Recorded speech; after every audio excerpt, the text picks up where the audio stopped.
Well, hello everyone. Hello. Cool. Thank you very much for coming. Last day of build, Friday. Thank God it's Friday, right? It's been a while. It's been a long week. It's been a long week for us. We launched a new product yesterday, which was exciting.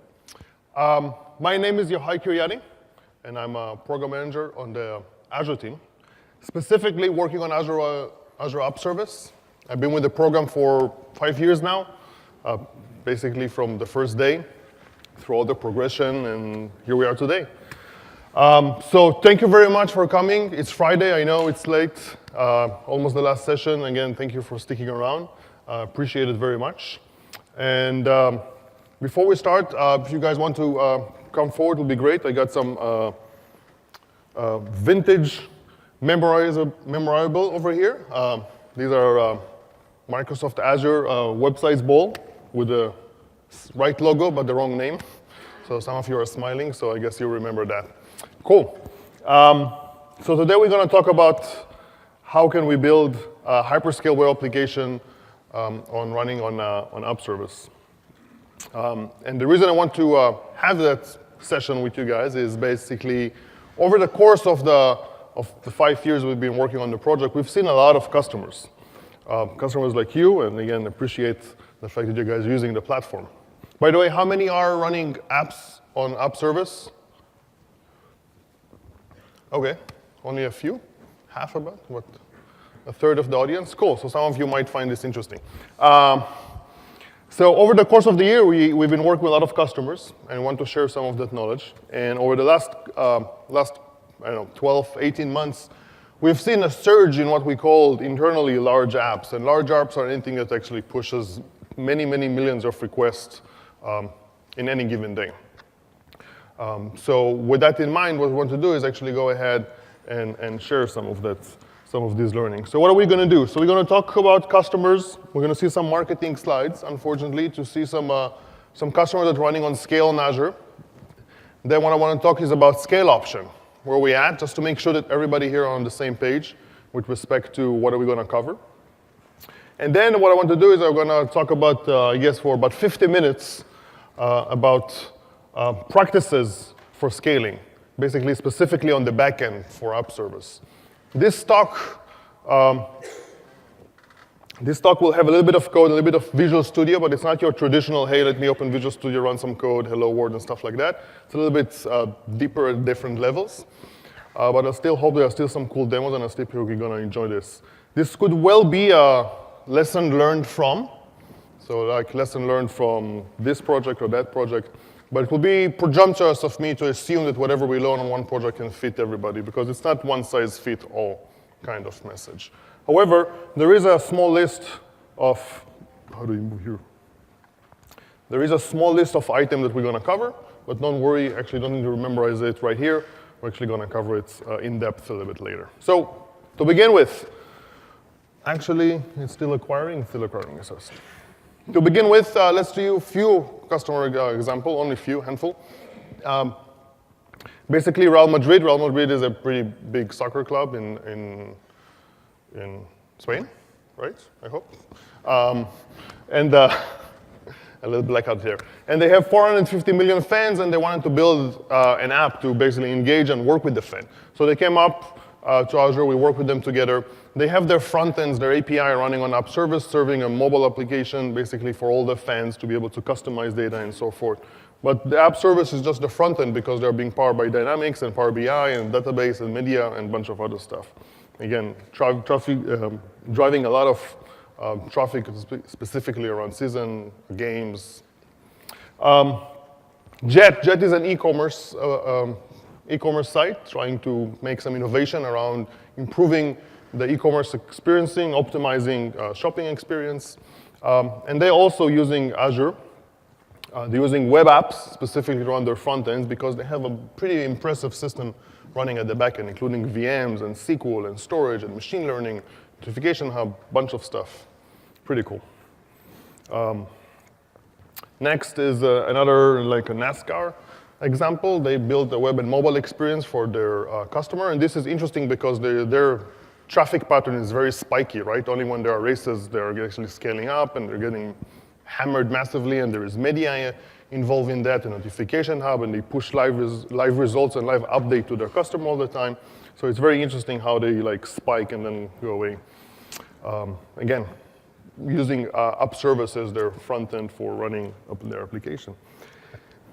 And the last example for this part is the Canadian Broadcasting Company, CBC, that created an application for the Canadian government for the last election that they have. And again, this was a pretty interesting one. It was a one-time event, obviously. The site is still there, but the spike was one-time event. When the poll closes, you can see here at the bottom, we had about 800,000 requests per second, which is quite a lot, and they pushed 3.6 billion over only a course of 6 hours. And it was interesting because they went through kind of the higher end of what we call in terms of scaling, and I can show you some of the techniques that we have used to actually support that for them in this case.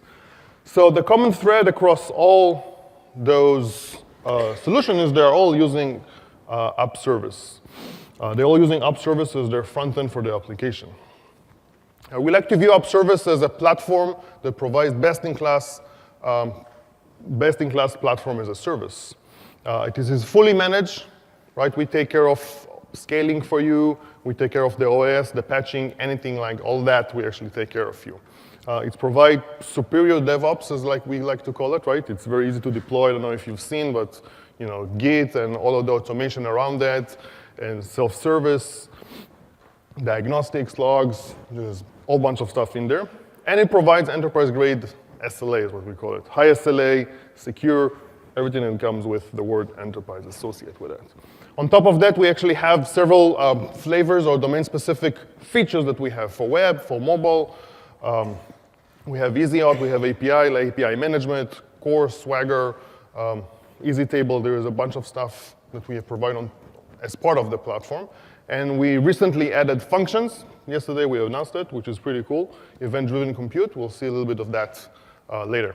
And on top, you can see a bunch of apps. I guess the Real Madrid, for example, fall under the digital global presence as an example. Jet is e-commerce. I guess both the Daytona and the Canadian government could be called as custom app, but you get the idea, right? You can run any kind of flavors on top of that. But actually, the best part in having AppService is not just this slide or what you see here, is the entire ecosystem, which is part of Azure. The green little thing, or the green, not little, or the green box at the top is AppService. It's what my team is working on. But the importance is that everything else around it, right? It's very uncommon to have an app, definitely of the example that I showed, that is only using AppService. Majority of the apps, and I guess you guys are familiar with it, are using many more services. Whether you use SQL is for data, or storage, or tables, or queues.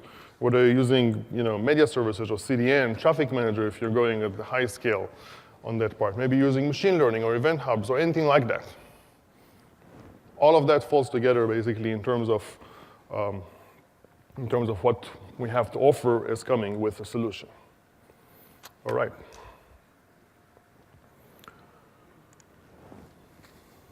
So,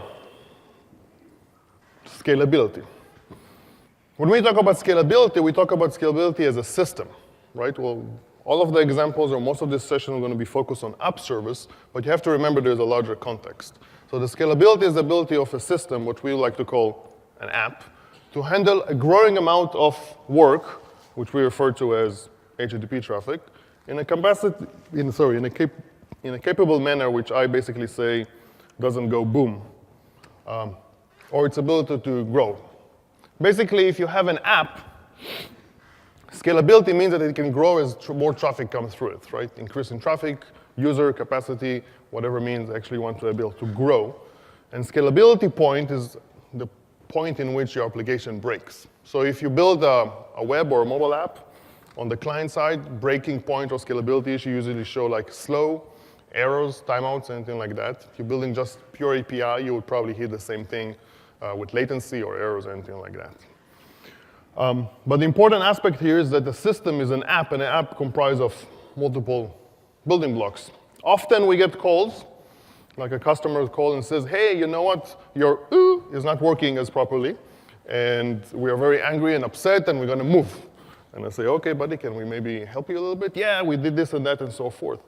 And often we find, for example, that, hey, you have a slow web app because your database is pegged, CPU is 100%, and you forgot to index one of your tables. But it usually always manifests on the front end with the first interaction point of the customer.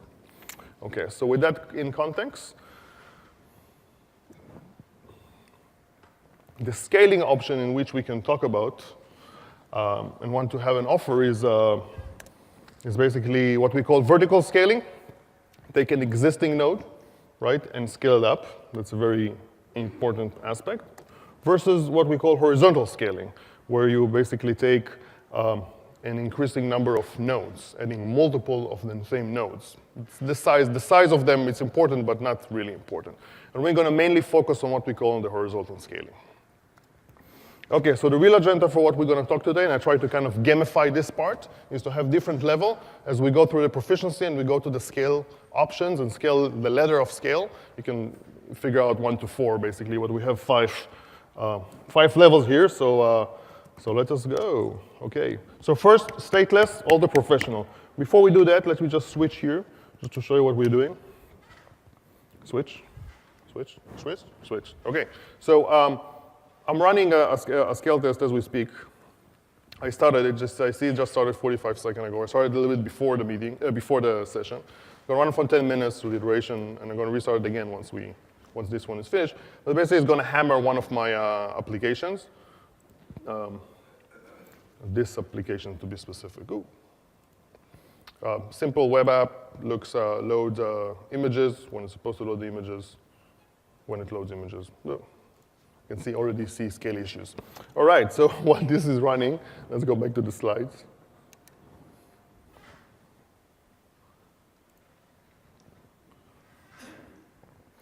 Okay, so stateless app. What does stateless app mean? Stateless app means that you can scale horizontal, right? And with that in mind, scaling horizontal means that you don't need to have any kind of persistent session or any kind of persistency that is related to your VM. You cannot assume that your user will hit the same VM all the time. That's what you mean you can run horizontally, right? And it has to be stateless. You can't have any kind of session in your VM. The state session, any like shopping cart, anything like that, cannot happen, right? Furthermore, do not use file to maintain state. Specifically on AppService, I mean, it's a general practice, it's not a good habit anyhow, but specifically on AppService, which is a managed service, the disk behind is shared, okay? And when I'm saying, meaning a shared disk, what I want to show you exactly is this. Who's familiar with this view? Who is using this? You, hey, Bo, vintage. Who else wants vintage? Hero. I have plenty more, no worries, you'll get answers, you'll get chances. So this is basically our backend, or kind of not really a backend, sorry, it's our Kudu project. It's extended management capabilities that we provide with every site. One of the things here is nice is to see the debug console, and on the debug console, I will show you later during the demo how to get to here. What you can see is your files, basically. So this is the folder structure of your application. I go to my, not site extension, sorry. I go to my site, root, and here you see here is my app. Now the nice thing about AppService is that if you have multiple VMs, all of the VMs are basically seeing the same thing. See, ignore this. I actually prepared in advance a place for this. Ignore that. All the VMs are actually seeing this folder. So when people come and we talk to them, people still think VMs, right? Still think the same thing. Hey, I went to the portal, I scaled to 4 different instances, so my app runs on 4 different VMs. That is 100% true. However, when we ask them what else is happening on the system, oh yeah, we just running some files, or we're running somewhere to like app data or anything like that. So guess what? Everything you're gonna write into your root, everything you're gonna write into your site is gonna end up across all the VMs, right? A very common example would be people using Lucene as an example, right? Lucene is a very powerful and common search indexer. A lot of people are running Lucene when the applications start to maintain some state and index some stuff. And the problem that is a bunch of VMs comes up and down at a random time, and that's going to mess up the indexer, because each VM is going to change indexing, going to write to disk, and think that it's common. So please don't use disk for any state. So with that in mind, these illustrations kind of tell the same. If you have anything within your app, just get rid of it. Like move everything, database obviously, but files, disk, session, anything has to go. All right, so next vintage opportunity. Who is familiar with the ARR affinity cookie? Oh, a few of you, but you're all the way at the back. Now I have to like throw all the way? I'm gonna try. All right, I'm good with that. Not bad, who else? All right, I've got plenty more. There's a whole bag. All right, so the affinity cookie is something that is somewhat of a legacy, but it's there on by default. So you guys need to be aware of that and at least handle that. And because I'm already running low on time, let me just go to the demo, and that's it. Otherwise, we're not going to be able to get out of here at all. So here's an app that I have. It's my awesome web app. It's an app that we use to actually demonstrate a bunch of features that we have on the system. I mentioned a few of them in my talk, like Easy Auth to do authentication, staging slot to do the swapping and deployment and continuous integration, all that goodies. But for now, what I want to show you is this, the homepage. Here is what I got as a machine name. Okay? All right. So let me go back to the kudu and look at the environment. And on the environment variable, what you're going to see here is the machine name. And then you're going to see this instance ID.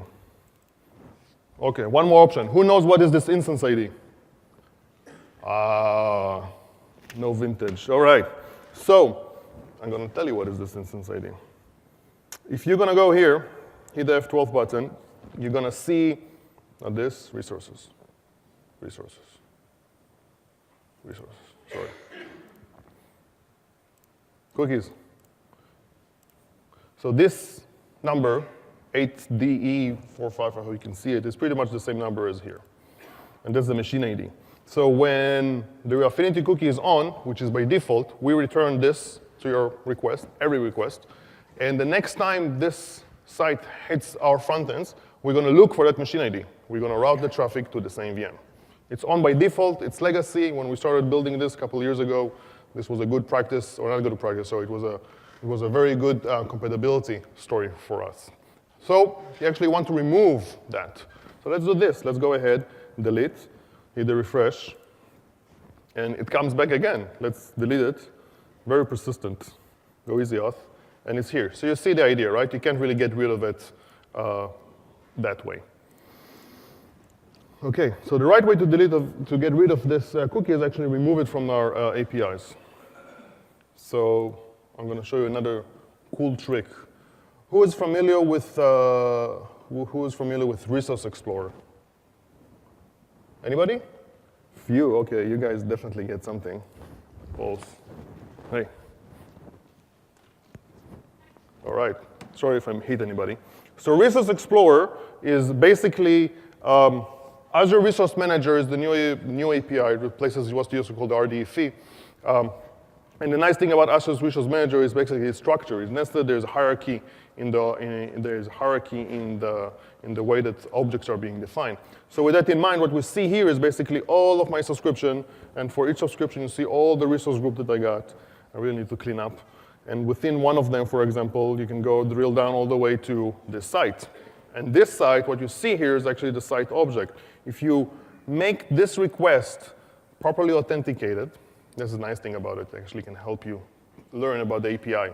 You can see my subscription ID. You can see the resource group, the name, the provider, the site, and so forth. If you make this call, you're going to get this object back. This object represents the object of the website, basically. You can see there are other options here, like information, for example, deployments. If I go to the deployment tab, you'll be able to see that I'm using deployment, I'm using Git. You can see the user that made the authentication, the actual ID of the commit and everything, my message that went through it, and so forth. So you can see there's a lot of rich information here. Another thing I want to show you is instances. Instances actually show you the instances that you have for your app within the AppService. So guess what? Familiar with this name? Sorry, with this number? It's the same number. This is the instance ID. That's what got back to you. OK. So to get rid of that, we have to go back here and we have to fiddle a little bit with the API. But to do that, before that, let me just show you this. So this is my app, and if I want to go to scale out, right now I'm running only on a single box. So let me scale, hit the save button.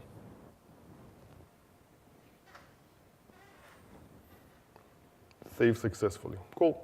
So it takes a couple of seconds actually to run on more than one machine. So the system needs a little bit of a response time.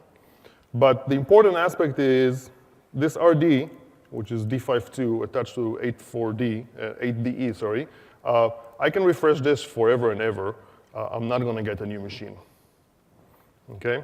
However, if I go to my resource and let's try to refresh my site, this usually works.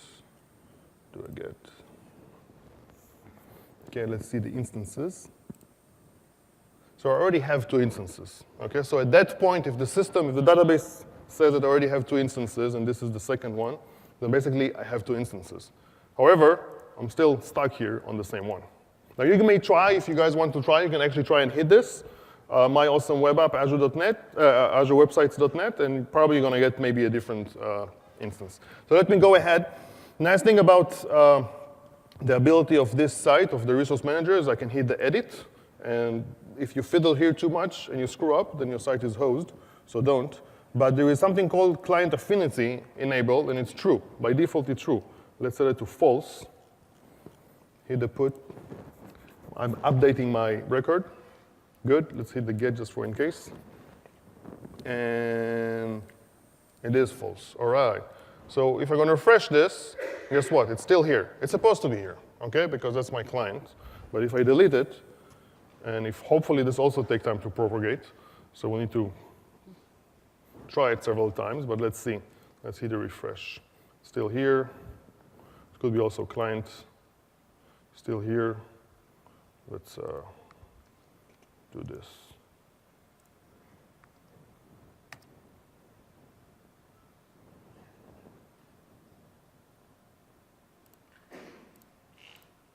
And it's not here.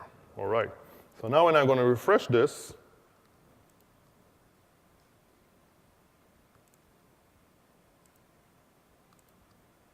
see, a different one. It depends, right? There's not a lot of load, so it depends how the load balancing is going to hit me. All right. Demo number 1 worked. Okay, so we're back on this. So disable your error cookie. It's good for you. And enable always on. Always on is a setting on the app. You enable it. It's a good thing to enable always on. Who is enabling always on today, for example? Okay, some of you. That's good. No vintage for you. When you enable always on, if you have an app that actually gets hammered with traffic, always on is not really that matter because your site will be up basically most of the time because it can handle traffic. The thing about always on is that on the rare case that your app is not having traffic, and for some reason we recycle your VM, you want always on to make sure that it's coming back alive. So keep always on, it's good for you. All right, number 2, experts. You know what experts do? Experts make sure that someone else is doing the job for them. That's what experts do. So level 1.5 is let someone else handle the load for you. And to be able to specifically show that, I need to refresh some of the stuff here.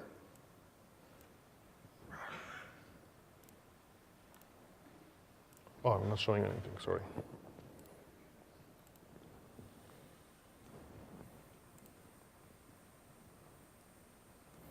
Which is not loading for some reason.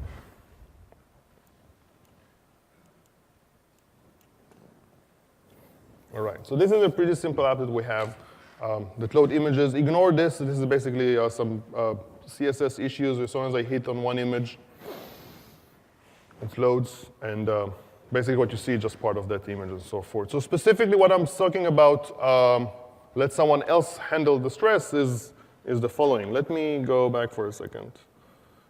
Hit the F12. I'm going to spend a lot of time with this view. This time, let's go and try and find an element. So any of those elements, each one that I touch doesn't really matter. Each one that I touch, basically what you see here is that the actual image is coming from somewhere else, specifically coming from storage. This is it. You can see here's the URL. Let's copy it. Let's go here. Let's clean it up from the CSS mess. Note it's even HTTPS at that point. Here it is. Whoops.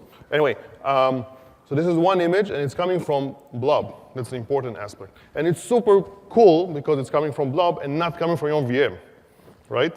Images doesn't flow through your system, go somewhere else, very important. It's very easy and it's very scalable at that point because now your client actually what is doing, what is happening. And let me show you the network for that. Clean it up. Let's go to one of those images. What you see here is actually a bug in the client because we are asking the SAS token multiple times for whatever reason, doesn't matter. What happened here is we made a request to our API. This is our site, public website, Azure websites. This is an API call. We do a post on the image. This is the option basically we're looking for. Hey, give me the ID. Give me the ID. Give me the ID of the, here's the ID of the image, give me a token. We are returning you a token, and with the token, really? With the token, basically, we go ahead and make the ask for the blob, which is cool. Another important aspect of that is, if the demo works, is this. I can upload. I can do the same thing with an upload. Do you care if it's a fairy or do you care if it's big or small? Anybody? No? Let's choose this little guy. Hit the open. Upload.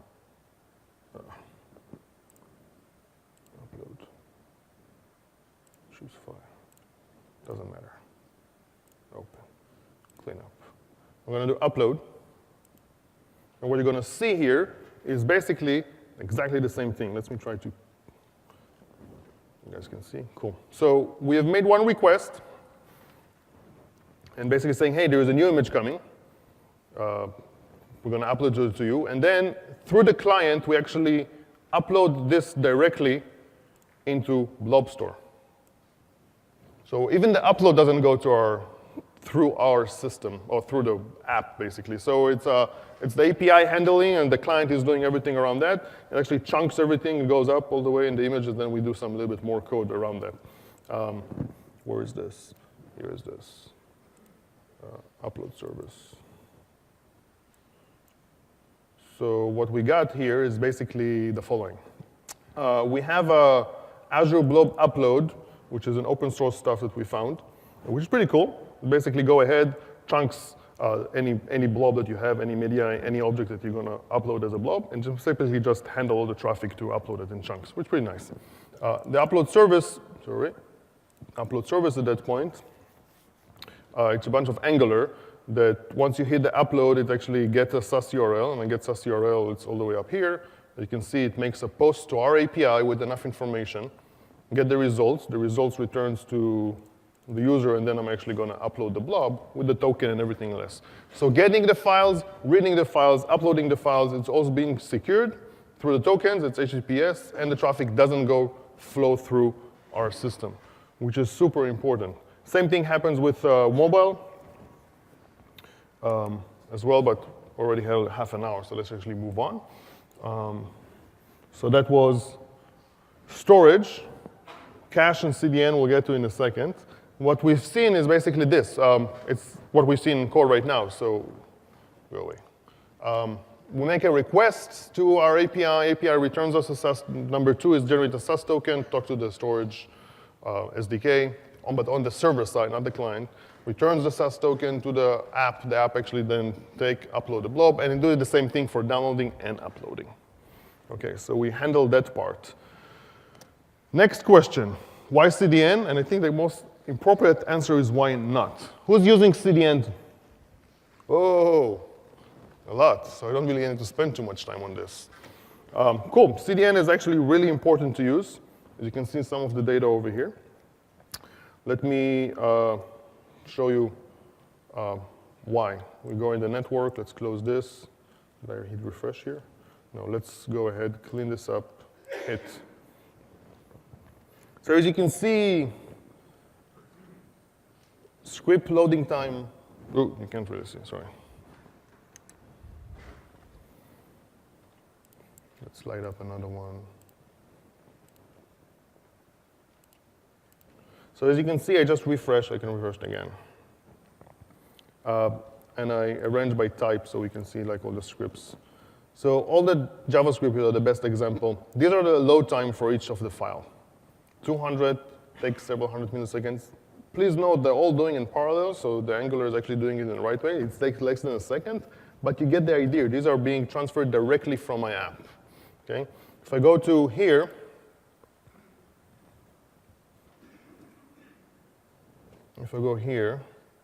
show that in advance, and I hit the scripts, sorry, the type. So the scripts are weighted with 3 or 4, but look at the time difference. 50, 50, 40, 50, 40 versus 500, 600, an order of magnitude, right? I think that would be enough for this demo, right? Anymore? Now, you know what? Let me show you something else. It could be hard to set up a demo. You know, you need to set up a CDN. You need to go find a CDN, all that. It's not. Basically, if you go to Azure,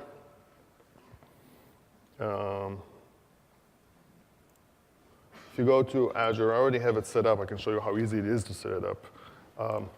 If you go to Azure, you can add yourself a CDN endpoint. Where's my CDN over here?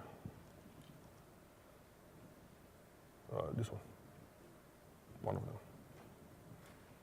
Can't remember which one.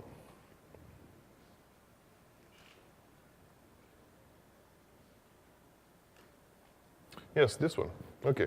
So basically, it's that simple. You go ahead, you add a CDN, you can add a custom domain if you want, and you can go any custom domain, whatever you have. You add an endpoint.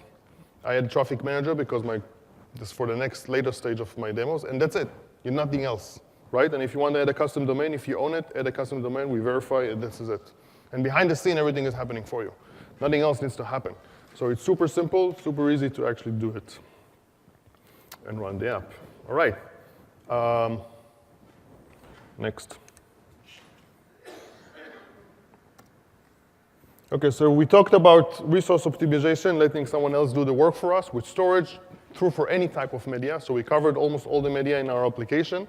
Talked about CDN as well, makes sense. Cache is also a very good practice to use, specifically if you have a lot of state that you need to maintain somewhere. Cache is a pretty good place to keep it other than the database.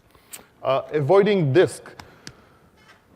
AppService is a managed environment. Within a managed environment that we manage all the VM for and stuff like that, there are certain limitations that you might want to consider.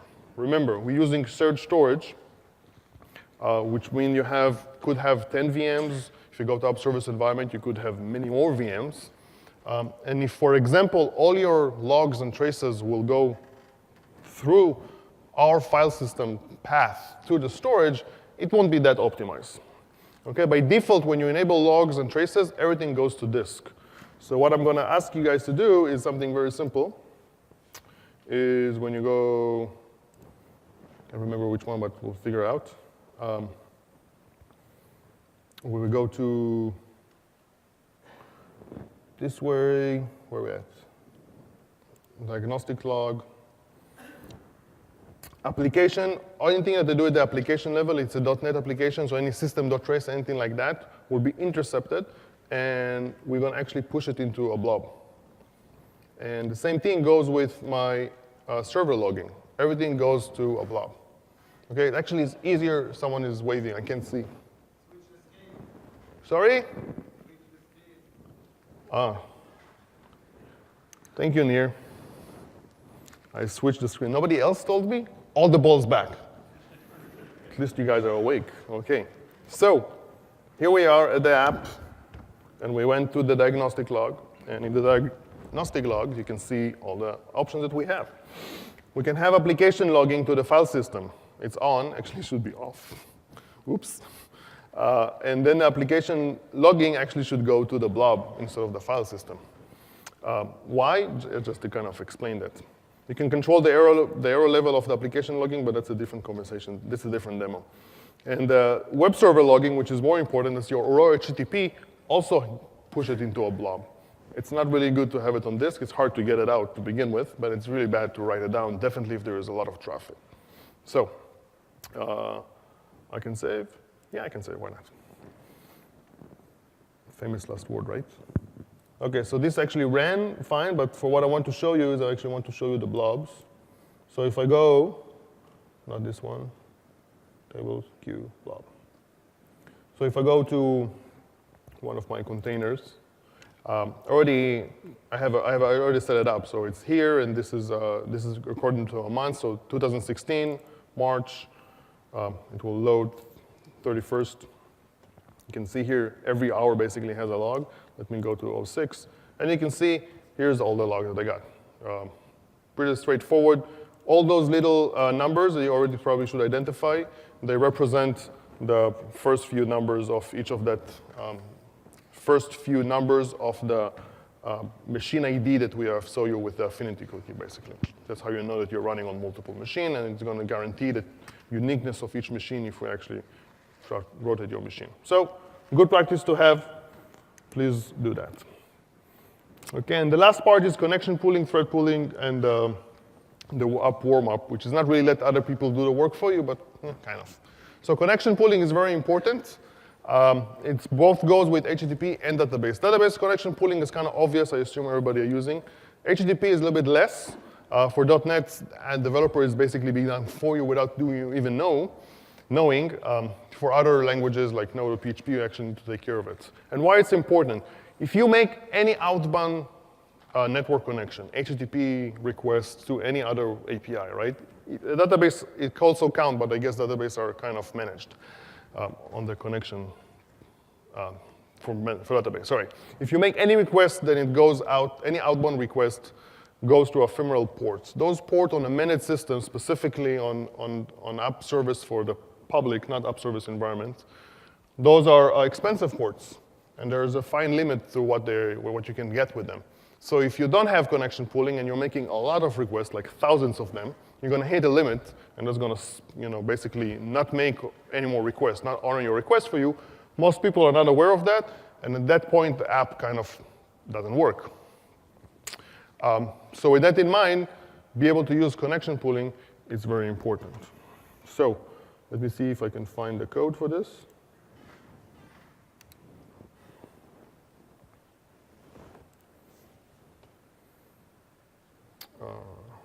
Somewhere over here. This guy.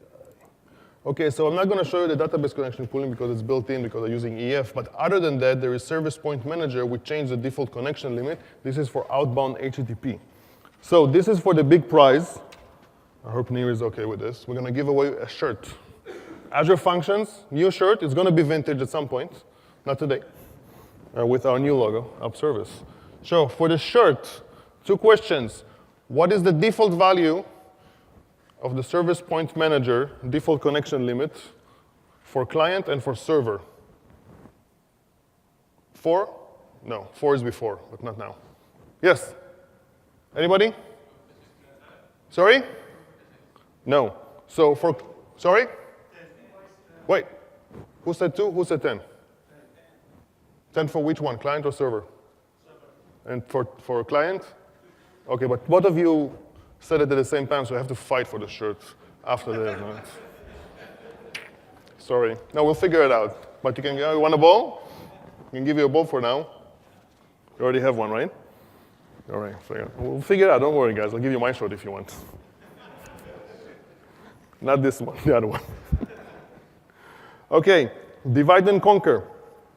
Also very important. Actually, probably not the most important, but as important if you want to actually really achieve high scale at some point.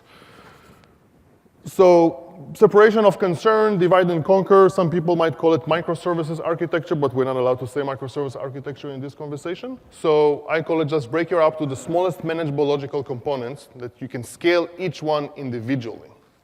Okay? So for the example that we're using, I got an API as a front end. I got my website. I got my image resizing that happens at the back end. And I got my client's code, my client's application that are running here. If you're building a mobile app that uses API, so your mobile app uses API, communicates with your server back and forth, get data, and render it on the device. As you've seen, we're trying to follow pretty much the same pattern with Angular or any other client technology that you want on the website as well, right? So basically, your browser acts as like kind of a mobile client. You just go ahead, makes an API request, and then renders whatever it needs to render. It doesn't really render CSHTML or anything like that. It's not that we don't have those pages within the app. Mostly, it's being Angular running behind the scene. And it's very important to be able to achieve that level of control. So if we go here, what you see here basically is I got my, my API app. Ignore the common model, just the idea that we use. We got my resize web job, and my resize web job basically, it's a console application. It's a web job. Who's using web jobs today? Over there. Ugh. Sorry. Someone here? Bad aiming. As I said, I have more. So basically, it's a console application. This does all the magic for you, but we can't deploy a console application in a nice manner. So what I did here is basically there is a small wrapper as a web application that actually can be deployed with ARM as a full package, the entire thing. So it's pretty cool on that. And then I got my APIs over here. We saw some of them, like here's the image storage controller to get the SAS token. We've covered some of that and so forth. And this is the app application part. As you see, there's a bunch of JavaScript, and there's not a lot of model. It's not really a standard MVC application. So with that, we can actually deploy each one into individual parts. So the next, this is where the slide gets tricky. So the next part of that is basically, hey, if you are doing that, then consider deploying every single component into a different app hosting plan, which will give you the ability basically to scale each one independently, depends on the load and the characteristic of your application, right? Because my API needs to be snappy, it needs to be React very fast, as lowest latency as I can get. And then everything else beyond that is kind of async operation, whether it's image processing, whether it's order processing, whatever you want to call that. That can handle somewhere else, and depends on the load, you can decide how you want to scale each one of those independently. So if I go here, in my HyperScale demo resource group, if I look at all my resources, you see I have several applications. I got Contoso Web. Is it okay with the fonts? Yeah, I got Contoso Web. I can zoom in a little bit. I got Contoso Web. It basically goes to my our AppService environment, the Hyper-P there. We'll get it in a second. Here it is. And I got another one, which is the public, which goes to a different stamp. It's a different deployment. It's the same app. They're both using the same database. They're both deploying the same region. This one goes into basically Bay 51, which is west. All right. The thing is that each one of those is deployed into a different environment, as I said. But specifically for API and web, so my web part of my public goes into Contoso Moments Plan, which runs right now on the standard 4 larges. You can see 4 larges over here. And if I go out and I can scale it out, I can do whatever I want with that at any given time. It's pretty cool. All right, auto scale setup and so forth. So with that, if I look at my other part of my public stamp deployment, I also have a web job, and my public Contoso web job, which again, just that one web job, is deploying to a different hosting plan. And this hosting plan has only one small basic, because what I'm guessing or what I'm assuming here is that most of my applications will do reads. The front end needs to be very strong, and there will only be very few upload of images. Therefore, I don't need any beefy, strong machine on the back end to actually process a lot of stuff. All right. So with that,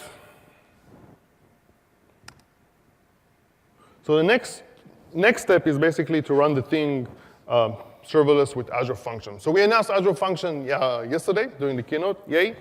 And Azure Function basically is an event-driven compute. It's allow you to run small pieces of code depending on events that happens.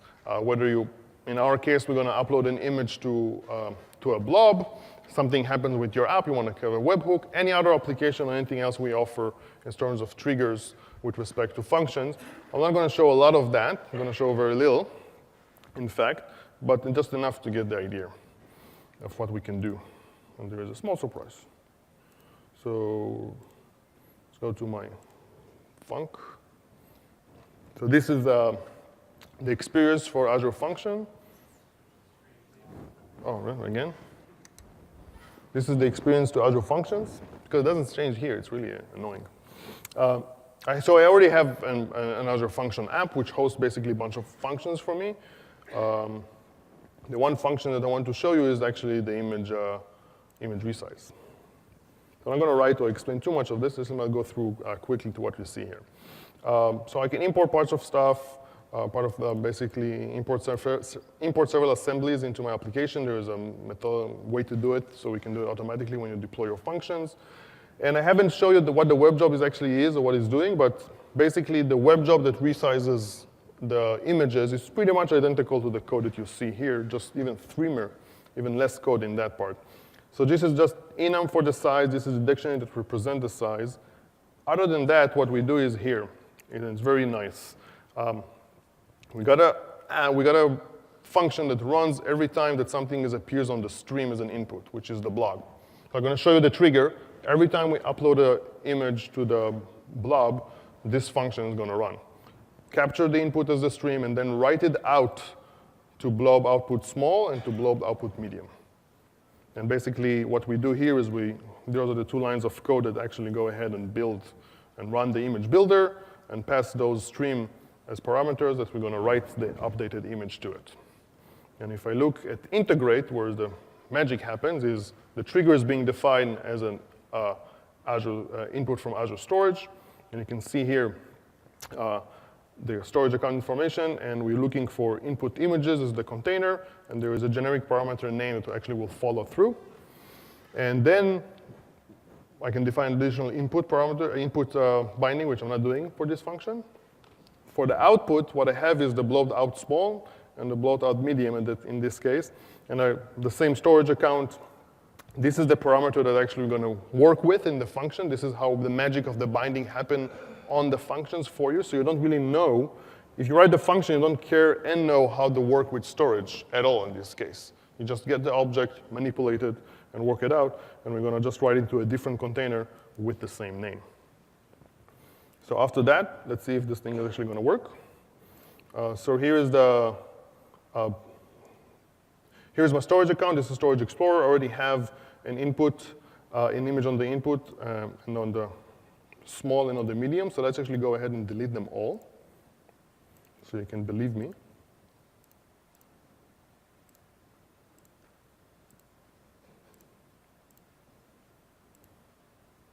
Okay, so those are empty.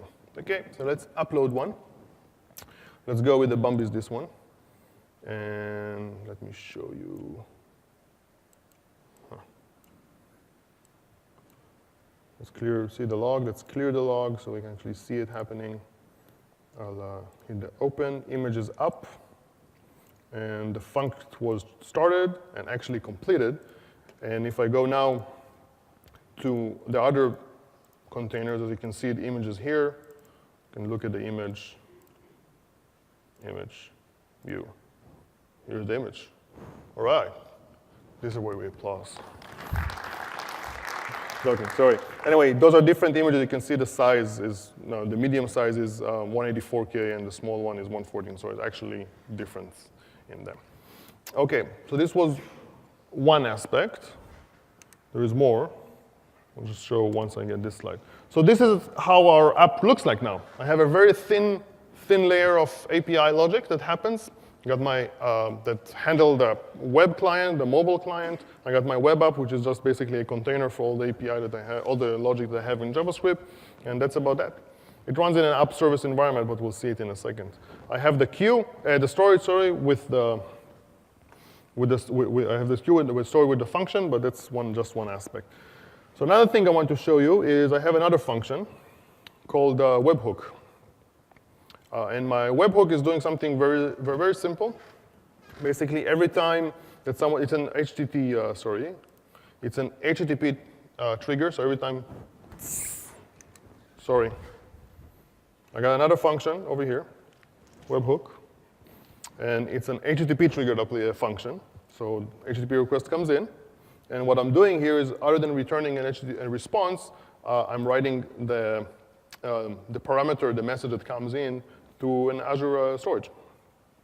And same thing, I got a work name, I need to have partition and row key and so forth. So I get the object, again, ignore the coding part about this. I get the object, I do some testing, which are actually commented out. I create an object here to want to write to the item, and then I just go ahead and add it to my table, and that's it. And it's nice because I can actually go into my code, and you can see here that I'm actually using table logger to log the message. So here's the table logger logging the message, and I actually go ahead and put the information with the image ID and the album ID and the user ID into it. And to show you that this thing actually works, let me clear this. Let me hit refresh. Remember, every time we ask for a SAS token, we're actually going to get this. So this should actually show it multiple times, as you can see. So this is, you can see different image ID every time.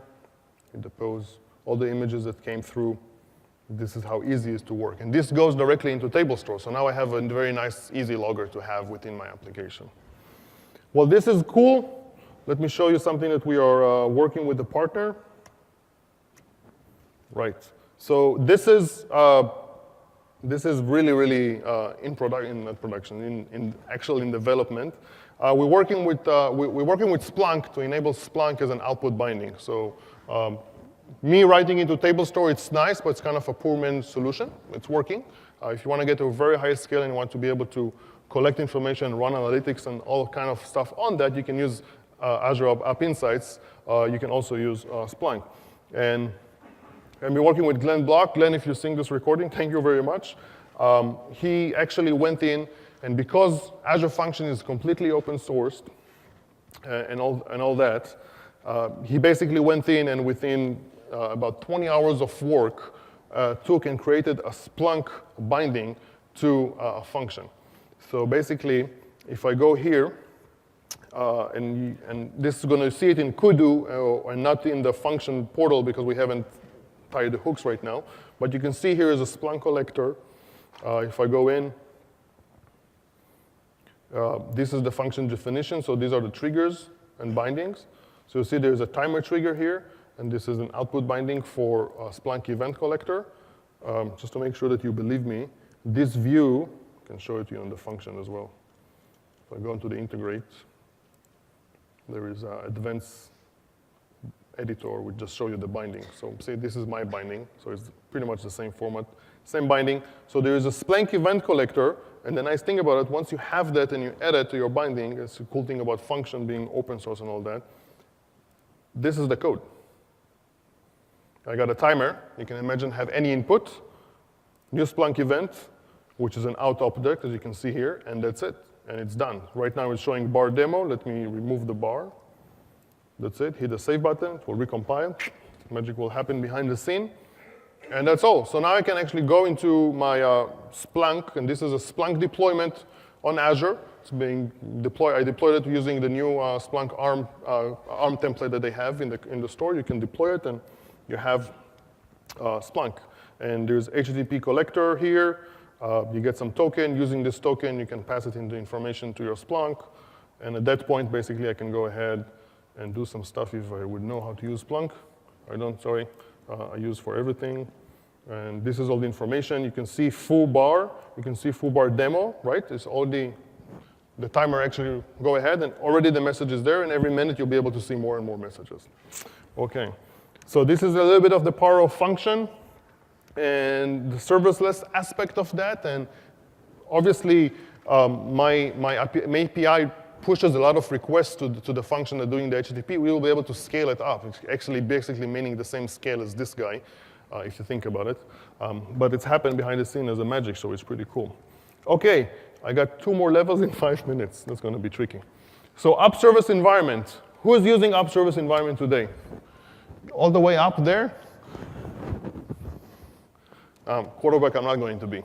Okay, so app service environment is a isolated environment from app service, right? If you run in, and the easiest way to do it is actually to do the following. It's going to be really quick because we don't have too much time. So this is one app that I have.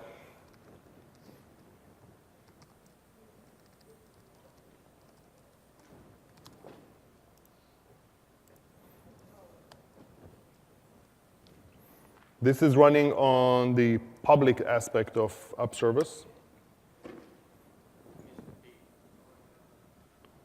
Sorry? Okay, so you can see here, this is my app, this is the scene that I'm using, Azure Websites, and it goes to Bay 51, one example. If I go to my other one, which is this guy,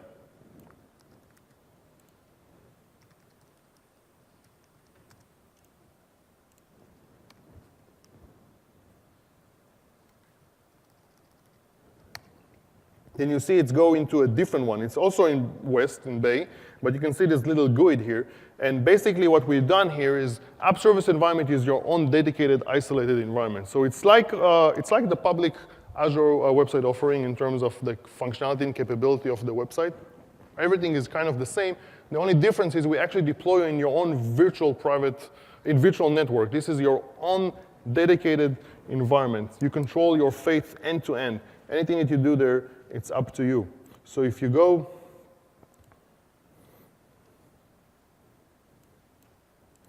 to app service environment, what you'll see is, and there's all the demos, by the way, that we've been doing right now, some of it ran with some stress on it. What you can see is that you own the entire infrastructure in terms of the VM. So here is the front end. You actually control your front ends, how many front ends are in there. As you can see, this is a little bit of the scaling test, the load test that I've been pushing using Visual Studio. You own, so basically, for example, I'm running on P3s right now and have 4 instances for my front ends because that's where that's the front ends for your stamp. And then you can see I can scale a lot if I choose to. I'm not going to do it, but you can. And the same way you can control the front end, you can control your worker pools. Worker pools are just a set of VMs, imagine physical VMs, like real VMs, from which you can carve logical representation of your app services. So over here I have 10 of them that I have on my set. 2 are being used, and 7 are actually available. Only 9 because we keep 1 as a buffer. And then you have a service plan, app service plan, right? The same one that we've talked with the different API and web jobs. And the service plan has, again, the same capabilities, and you can auto-scale the service plan, but scaling the service plan within a worker pool will be limited to the number of VM available on the worker pool, and it's only up to 9. Remember, 10 is the number, we can only use 9. Okay, the important aspect of this, and this is need to chat a little bit about that. The important of this is basically, if you want to have a very massive scale, like really like tens of thousands of RPS, requests per second, you have to go with app service environment. Because on the public app service, our front ends are basically shared. I can give you 10 dedicated instances on app service environment, and even 20 with premium. But the front ends are being shared by everybody else within that unit of scale, that Bay 51, that IP, which is different. And therefore, if you're pushing too much, you might saturate the traffic and first harm other people, and other people can harm you as well. So therefore, if you want to have a massive scale, you really want to go into app service environment because of the scaling issues that you might have on that. Okay. So guidelines for app service environment scenario. Determine your front end sizes early, as I showed you. You can scale up. Adding machine is not that expensive. It takes about 20 minutes to add the pool. I'm talking about the pool. Increasing the pool takes about 20 minutes because we're adding like physical VM to the pool, cloud service basically. But if you want to change the size of that, the change of size will actually mean we need to go through the entire pool. So if you have, let's say, 10 VMs, and you change from P3 to P4, we have to actually rotate all 10 of them, which is expensive in time. Okay, test early, test often, and test for load. And I cannot stress the importance of that aspect. We had 2 cases this week, internal Microsoft, so I can talk to them about them a little bit. One team came to us on Monday, says, hey, our build is coming, duh. Can you help us test the site? We have some issues with our performance, Monday. Okay? Yeah, sure, why not? Nobody was there, they were flying already. And then yesterday, during the keynote yesterday, I believe that Scott announced there are some certain mobile development tools are free. But while they are free, you still need to get a license key. And the site was running on us, and guess what? Right? And they didn't even, yes. So you get the idea, and the problem eventually wasn't on R, it was the code itself. So long story short is, test early. Please, our servicing team will be very happy. I'll buy you personally a beer. Okay, and test often, test all the time, before and after, not 2 days before lunch. All right, if you want to talk about certificates about scaling and testing, the best way to do it is basically set up small, 2 front ends, 2 worker, and break your system. Find that scalability point that we've talked about earlier on the first slide. Break the system, this is your multiplier, how you're gonna add up. And then scale out with ACE for performance testing and so forth. Let's see, we're out of time, so let's actually go fast. So last level, geo-distributed. More is better, nothing else we can say. Sometimes even you need to go scale beyond the sizes of AppService environment. We had cases like that. Good thing, AppService environment gives you the undedicated IP, so traffic manager at that point, you can do whatever you want. And again, it's super easy to actually go ahead and make those changes.